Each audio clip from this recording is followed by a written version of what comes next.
지속적으로 치료를 해야 완치가 되는데 올라오실지 어쩔지 모르겠습니다. 어쨌든 그래서 그게 그런 증상을 그렇게 호전되는 것을 나타내는 건 뭐냐면 바로 이 감압작용이죠. 즉자적으로 나타나는 것은 압력만 줄여주기만 해도 통증이 많이 완화되거든요. 부드럽고 그래서 그 증가된 압력을 제거하는, 그래서 견봉화 저면형이나 삼각근화 저면형이나 이런 질환들은 감압작용을 통해서 직접적으로 치료를 합니다. 그리고 그게 이제 얘가 볼 수 있는 게 골금막한 실종, 구획증후군이죠. 나중에 좀 자세히 보겠습니다만은 종아리 쪽에서 우리가 이제 양방향 쪽에서 하지불안 증후군이라고 이야기하기도 하고요. 그 다음에 나이 드신 분들이나 또 직장 중에 오래 서서 일하거나 이런 분들이 저녁에 자다 보면 하지 쪽에 쥐가 나죠. 저리고 불편하고 그래서 발을 탈탈탈 떨기도 하고 자다가 깨고 수면장애가 생기고 이런 환자가 있죠. 그런 환자들은 거의 대부분이 골금막한 실종이에요. 구획증후군. 근데 이 소태 뒤쪽에 전방구획, 측방구획, 그 다음에 후방구획이라는 이 구획이 있는데 이 구획 안에 이제 여기에 이제 후경골근, 그 다음에 비복근, 그 다음에 가자미근이 다 차 있는 거죠. 근데 여기에 혈액순환 장애가 생기면서 체액이 저류되고 그러면서 붓기도 하고 그 다음에 체액이 저류되니까 순환이 안 되니까 그 다음에 마목 증상이 오는 거죠. 그래서 그런 저린 증상이나 쥐나는 그런 증상이 생기게 되죠. 그래서 그거를 이 직접적으로 여기를 자극을 줌으로써 소통만 시켜주면 아주 밤에 잠 잘 자고 굉장히 좋아합니다. 그래서 이런 환자들은 약도 쓰고 이렇게 하면 굉장히 치료가 좋거든요. 그래서 이게 이제 이 구획의 압력만 줄여줘도 감압만 시켜줘도 굉장히 좋은 치료 효과를 발휘하거든요. 그래서 그런 예로 볼 수 있습니다. 그래서 이게 이제 이렇게 부어있는 환자들 당뇨로 심한 당뇨로 괴사증이 올 정도의 그런 심한 당뇨로 이렇게 부어있는 환자들 같은 경우도 이렇게 치료해 주시면 굉장히 좋은 치료 효과를 발휘합니다.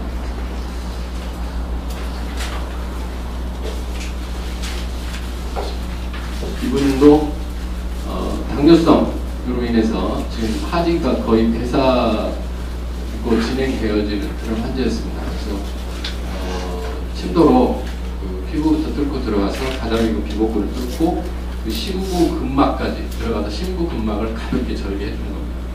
심부근막을 가볍게 절개해 주는 쪽으로 그렇게 치료를 해주면, 이분 같은 경우는 이렇게 치료를 하면 이 침도 구멍에서, 침도 치료한 구멍에서 이 조직액이 나와요. 조직액이 막 숭글숭글 나와요. 굉장히 가벼워요. 엄청나게 편하더라고요. 그 다음에 신경 압박을 해제는 포착증후군이죠. 포착된, 신경이 포착되어질 때, 신경이 주행 과정에서 포착되어져서 그걸로 인해서 나타나는 재반 증상들을 치료하는 겁니다. 척추신경근병증부터 유관구간 증후군, 대퇴신경 포착증후군, 그 다음에 수근관 증후군, 골격으로 인한 족근통, 자병상으로 인한 족근통, 이런 걸로 인해서 신경이 압박되는 것을 해제시켜주는 그런 치료입니다.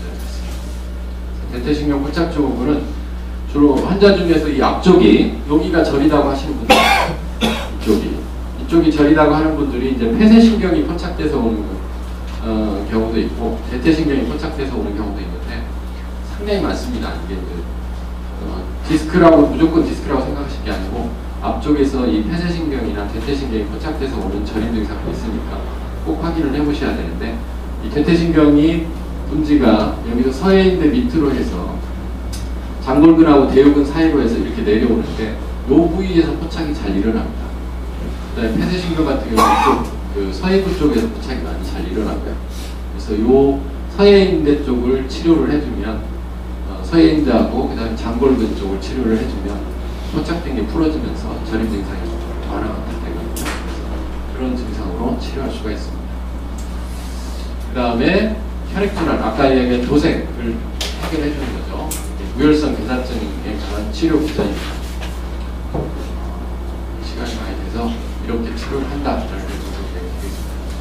그런데 쭉 설명을 드렸습니다만은 침도 이론이 그러한 병인 병리론에 입각해서 치료 기전을 갖고 그래서 그러한 질환들을 치료를 하는데 쭉 그 치료를 하고 침대요법을 공부하면서 치료를 하면서 느끼는 문제가 이 병인론에서의 문제입니다. 제가 지금 쭉 설명은 유착, 연축, 결파, 도생, 이게 가장 우리 만성 연조직 손상에 있어서 주요한 병인이다. 침도학에서 그렇게 이야기하고 있는데 그 병인론 자체가 문제가 있습니다. 그게 뭐냐면 질환의 원인에 대한 명확한 이론이 없다는 건데, 간단하게 말씀드리면 유착이 있다고 해서 유착이 있는 부위가 전체적으로 다 병인이 되지는 않습니다. 무슨 이야기 이해하시겠죠? 연축이 있다고 해서 연축된 부위가 모두가 다 통증을 유발하지는 않습니다. 이해하시겠죠? 둥근이 연축되어 있는 게 평상시에도 다 연축되어 있는데 어떤 특정한 계기가 되면서 그게 좌골신경통을 유발하든지 통증을 유발하게 되죠. 그죠? 수술 후 후유장애 수술을 한 사람들은 다 안에가 반응 조직이 생기고 다 그러한 상태가 생기죠. 그렇다고 해서 수술한 사람이 무조건 다 통증을 유발하지는 않죠. 질환을 유발하지는 않죠. 그래서 이 병인에 대한 명확한 이론이 없습니다. 그러니까 병소, 그 질환이 가장 많이 발생하는 병소는 될 수 있을지언정 정말 거기서 왜 통증이 유발하고 질환이 유발하는가에 대한 명확한 해석이 없습니다. 그래서 4대 병리 변화를 설명하고 있으나 병인이라는 결과이거나 혹은 질병이 강화하는 병소에 불과하죠. 물론 그렇다고 해서 우리가 치료하는 게 많이 달라지지는 않습니다. 거기가 주요한 치료 포인트가 되니까, 치료점이 되니까. 근데 원인을 분석하는 데서 이런 문제점이 있고, 그 다음에 침도이론에서는 기시부하고 종지부가 주요한 치료 포인트가 됩니다. 그리고 제가 전해드린 정침 치매 치료 포인트도 대부분이 기시부와 종지부가 주요한 치료됩니다. 그러나 이게 그 근거가 취약합니다. 그냥 단순하게 여기를 치료한다 이렇게는 되어 있는데 왜 거기를 치료해야 되는가, 이런 근거가 상당히 취약합니다. 그 다음에 어떤 경우에는 통증이 생기고 어떤 경우에는 마복이 생기고 어떤 경우에는 마비가 생깁니다. 이런 질환의 변화 양상에 따른 병리 변화를 명확히 설명하는 그런 한계가 있습니다. 이건 이제 나중에 연예인들이 공부를 하시면서 새롭게 많이 연구하고 생각하셔야 될 부분들이기 때문에 아직은 무슨 이야기인지 잘 이해가 안 될 수도 있지만 한번 알아두시면 좋으실 거라고 생각이 들었습니다. 그리고 두 번째, 진단에서의 문제점인데 어떤 특정 질환에 따른 특정한 진단법이 별로 없습니다. 다 기본적으로 압진을 기본으로 합니다. 그런데 압진을 기본으로 하고 압통점을 주요 치료 대상으로 하는데 이 압통점에 대한 원인, 근거가 없습니다. 그러니까 그게 무슨 얘기냐면 생리적인 압통도 있고 그 다음에 병리적 압통에 대한 구분이 없고 어떤 경우에는 압통점이 치료 대상이 되고 어떤 점 치료 대상이 안 되는가, 이런 데 대한 구분이 없습니다. 그래서 그러다 보니까 이러한 원인이 되다 보니까 같은 질환에 대해서 어떤 경우는 치료가 잘 되기도 하고 어떤 경우는 또 안 되는 이런 한계가 있고 시술에서 또 한계가 있고 이런 증상이 있습니다. 그래서 상당히 이 부분이 궁금하고 문제가 됐었는데 이거를 해결했던 게 이제 밀집형 은질진 요법이라는 겁니다. 밀집형 은질진 요법은 시간이 그래서 좀 빨리빨리 가겠습니다. 선치빈이라는 분이, 중국의 선치빈이라는 분인데 연구조직 외과 미국법과 함께 치료법을 창시한 겁니다. 특수제자탄 은질진과 쇳둠을 사용하고요. 그래서 여기서 이야기하는 것은 간단하게 말씀드리면 모든 통증의 원인은 무균성 염증으로 봅니다. 무균성 염증. 그리고 신경에 대한 압박이라고 하는 것은 단지 마목이나 마비 증상만 유발할 뿐이고 통증은 가지는 않는다. 이렇게 이야기합니다. 그래서 척추 디스크를 우리가 새로운 관점에서 설명을 드려야 된다고 말씀드리는 게, 양광에서나 우리들이 일반적으로 알고 있는 건 척추 디스크는 돌출된 디스크가 척추를 압박해서 척추 디스크가 증상이 생긴다라고 이해를 하고 그게 보편적으로 받아들이고 있죠. 그러나 실제 돌출된 디스크가 신경을 압박하는 것은 압박만 해서는 마비나 마목 증상만 오지 통증을 안 한다는 거예요. 그래서 환자 중에 척추 디스크 환자 중에 그런 환자가 있죠. 별로 아프지는 않는데 다리가 좀 저리고 뭔가 좀 내 살 같지 않고 이런 증상을 호소하는 환자들은 단순하게 눌리기만 하는 거죠. 눌리기만 하는데 통증이 유발되는 것은 그러한 병소 부위, 아까 말씀드린 유착, 결파, 연축, 도생, 그러한 신경이 눌리고 있는 부위나 연축되어 있는 부위나 그런 부위에서의 무균성 염증이 발생했을 때만 통증이 생긴다. 그래서 이렇게 되면 우리가 어떤 경우에는 유착이 있을 때 통증이 생기고 어떤 경우는 안 생기는가에 답을 얻을 수 있습니다. 그래서 유착이 있다 하더라도 거기에 유기성 염증 증상이 생기지 않으면 통증이 없는 거고, 거기에 유기성 염증 증상이 생기면 어떤 계기를 통해서 생기면 통증이 생기는 거죠. 그래서 우리가 어떤 경우에는 치료를 해야 되고 어떤 경우는 치료를 할 필요가 없는가라는 걸 판단할 수 있게 됩니다. 그래서 통증은 유기성 염증이고 신경에 대한 압록은 마비진상을 유발한다. 그 다음에 특정 질환의 치료를 혈이라는 개념으로서가 아니라 치료 영역으로 치료를 해야 된다. 여기 원장님 중에서 혹시 침도학과 임상이랑 최근에 나온 그 빨간 책 보신 분 계신가요? 예, 몇 분 계신데요. 초기에 대한침도학회에서 나온 소침도 책이나 지금 중국에서 나온 침도학 책에서 나오는 침도 책에는 치료 포인트가 절대 그렇게 표시 안 돼 있습니다. 지금 빨간 책에 침도학과 임상에 나온 치료 책에 보면 치료 포인트가 어떻게 돼 있습니까? 이렇게 여기에 두두두두 이렇게 돼 있죠. 몇 군데, 한 군데 포인트가 아니라 예를 들어 고관절을 치료한다 그러면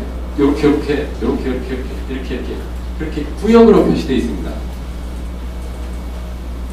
침도학과 임상 보신 분은 아시겠습니다만. 그래서 그게 왜 그렇게 됐느냐면 이 은질침에 영향을 받는 겁니다. 최근에 상당히 좀 저긴데 저한테 침도를 배우고 저희 한의원에서 참가를 했던 저희 동기가 있어요. 저희 대학 동기가 있는데 지금 한의쉼터에 토탈케어라고 강의 광고 내가지고 너무 비싸게 강의 광고 내가지고 쫓겨났던 친구인데 지금도 강의를 하더라고요. 얼마 전에도 3기 강좌 해가지고 1인당 200만원씩 받고 강의를 하는데 상당히 사람이 많이 모이더라고요. 환자들이. 그러니까 강의 들으시는 분들이 많이 모이는데, 근데 그 친구가 제가 저한테 배워서 결절종 이런 것도 신도 치료하는 거, 척추 치료하는 거 이런 거 다 제가 설명드리고 참관하고 다 보고서 잘 치료하고 하는데 상당히 위험한 게 이 구역 개념이 어떤 개념인가를 모르고서 그냥 구역 개념으로 지금 다 설명을 하고 있어요. 제가 카페에 저도 주례를 가지고 들어가서 보면 구역 개념으로, 그래서 뭐 지뢰밭 이런 개념으로 해서 어깨 쪽에 여기를 그냥 따다다다닥 다 침도해버린다 이렇게 설명을 하는데, 이게 어떤 의미인지를 모르고서 그냥 그 구역 개념으로 설명을 하고 있거든요. 근데 이게 어떤 문제가 있냐면 그렇게 구역 개념으로 치료를 하면 치료가 잘 되기도 하겠죠. 뭐 다 건드려 주는 거니까. 근데 이게 은질침에서의 기본 치료 원리는 송해입니다. 송해.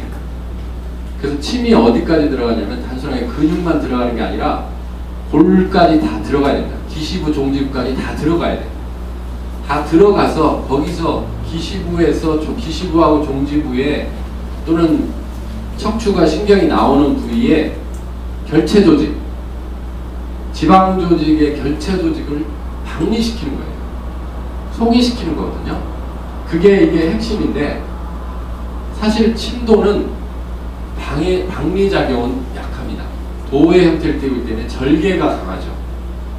그래서 침도를 갖고 박리를 하려고 골까지 들어가서 골막을 긁어버리면 금방 이렇게 부수고 골막 증후군이 생겨요.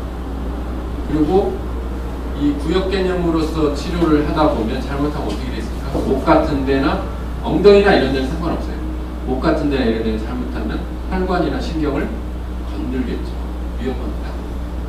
그래서 지금 제가 이제 개인적으로 저한테 뭐 한번 이야기가 오거나 아니면 뭐 만나게 된 기회가 있으면 그 친구한테 이야기를 해주려고 그러는데 아직 한 번도 그 이후에 접촉이 없어가지고 제가 대놓고 너 그렇게 하면 안 된다 글을 올리기도 참 그렇고 그런데, 물론 구역을 잡아서 치료한다는 건 굉장히 중요한데 그 구역에서 어느 부분을 치료할 것인가, 어디까지 들어갈 것인가에 정확한 이해가 없이 무조건 구역을 치료해버리면 상당히 위험할 수 있습니다. 그래서 원장님들 혹시 나중에 침도 치료 하실 때 침도학과 임상책을 보실 때도 그 지점만 보시면 안 되고요. 여기를 치료한다 이런 건 보시면 안 되고 어디까지 들어가서 어느 부위를 건드려 줄 것이냐 요거까지를 정확하게 이해를 하셔야 됩니다. 그렇게 해서 들어가셔야만 안전하게 치료할 수 있습니다. 그 다음에 질환을 원발성과 속발성으로 구분해서 근본적 치료를 해야 된다라는 거죠. 그 다음에 경부질환이나 척추질환에 대해서 아주 간단하고 명료한 진단법을 제시합니다. 그래서 척추가 과연 이게 척추 디스크냐 아니냐, 또는 경추가 이게 어디에서 온 문제냐, 이런 걸 간단하게 우리가 진단을 하고 치료할 수가 있습니다. 근데 이제 이 경우 이게 어떤 게 필요하냐면, 한 번도 못 보셨으니까 이제 그 치료법을 좀 보면, 이게 은질침입니다.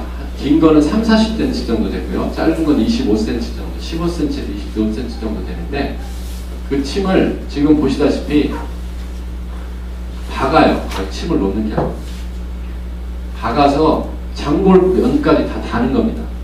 장골면까지 다서 장골면에 닿아가지고 거기서 중둔근이 부착되어 있는 부분에 그 부착 부위의 결체 조직, 지방 조직을 박리시켜요. 이렇게 지금 굽혀서 들어가는 게 보이죠? 침을 이렇게 굽혀가지고. 그래서 나중에 이 침을 뽑으면, 처음엔 일자로 서 있던 침이 침을 뽑으면 이렇게 굽어져 있어요. 장골면을 따라서 이렇게 들어가기 때문에. 그리고 이렇게 하고서 그 다음에 거기를 밑에를 하고서 이 침 끝에다가 쑥봉을 끼워가지고 파침을 합니다. 그래서 그 결체 조직에 있는 염증을 열을 가지고서 염증을 치료를 하는 거고, 침으로는 송해, 박리시키는 거예요. 박리시키는 그런 치료 작용을 가지고 있습니다. 그래서 보시면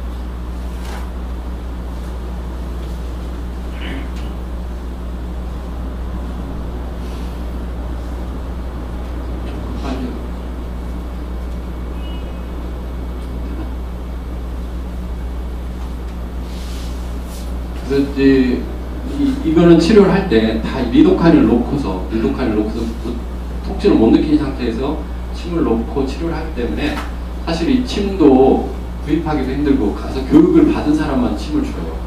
판매도 안 해요. 이분의 이론적인 책도 그 교육을 받은 사람만 책을 주지 판매도 안 합니다. 근데 그 침을 교육받고 구입을 해오기는 했는데, 사실 우리가 쓰기는 굉장히 힘듭니다. 제가 침을 해보려고 했는데 침을 넣기조차도 힘들어요. 습달이 안 돼가지고.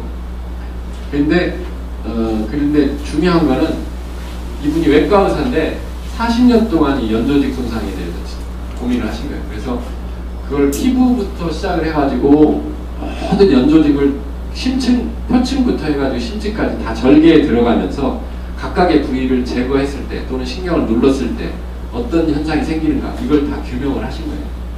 그 사진하고 그 책에 보면 그러한 그 내용들이 다 실려 있습니다. 그래서 그거를 연조직의 문제다, 결국엔 무균성 염증의 문제다. 근데 그거를 매번 수술로 모든 걸 다 열어가면서 그렇게 할 수가 없으니까 가장 좋은 치료법으로 찾아낸 게 은질침이라는 치료법이죠.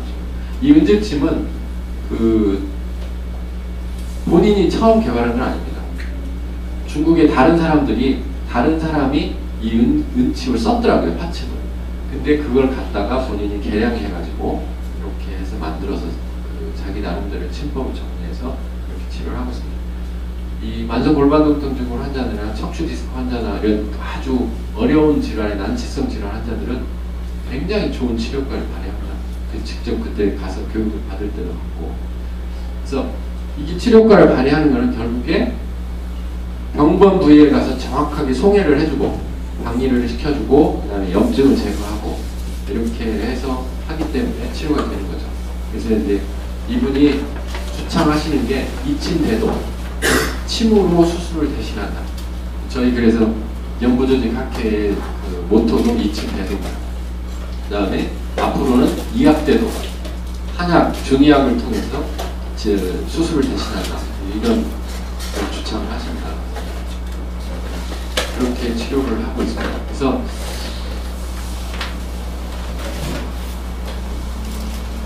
그래서 은질침, 침도요법을 쭉 치료를 하면서 문제가 됐던, 한계가 되었던 부분들을 이 은질침을 통해서 굉장히 많은 해답을 얻게 되고, 그러면서 저희가 단순하게 침뿐만 아니라 모든 질환이 무균성 염증의 문제니까 결국에는 염증을 어떻게 치료할 것이냐, 송해를 어떻게 할 것이냐의 문제와 염증을 어떻게 치료할 것이냐의 문제를 해결하면 모든 질환을 치료할 수 있겠죠. 그래서 저희가 침만 치료하는 것이 아니라 약침을 쓰기 시작했고, 그다음에 화침을 쓰기 시작했고, 이런 식으로 침법이 발전을 하게 됩니다. 그래서 저희 학교에서 나름대로 약침을 만들어서 쓰는데 약침 치료가 굉장히 효과가 좋습니다. 그런데 이제 그 약침을 쓸 때 일반적으로 쓰는 약침의 포인트하고 제가 앞으로 말씀드릴 포인트하고 다르겠죠. 그 포인트에 정확히 넣어서 약침 치료를 하면 아주 굉장히 좋은 치료 효과를 발휘합니다. 심지어는 이게 지금 최근에는 퇴행성 관절염, 이 골이 다 변화될 정도로 수지 퇴행성 관절염 환자들, 이런 환자들도 침 치료하고 약침 치료하고 하면서 굉장히 좋은 치료 효과를 발휘하고 있습니다. 그래서 그런 영역까지도 치료 효과를 더 확장시키고 발전시킬 수 있는 그런 여지가 더 많아진 것 같습니다. 그래서 정침요법이라고 하는 것은 결국에 침도요법과 근질침요법의 장침과 함정을 근거하고, 그 다음에 고통을 최소화하기 위해서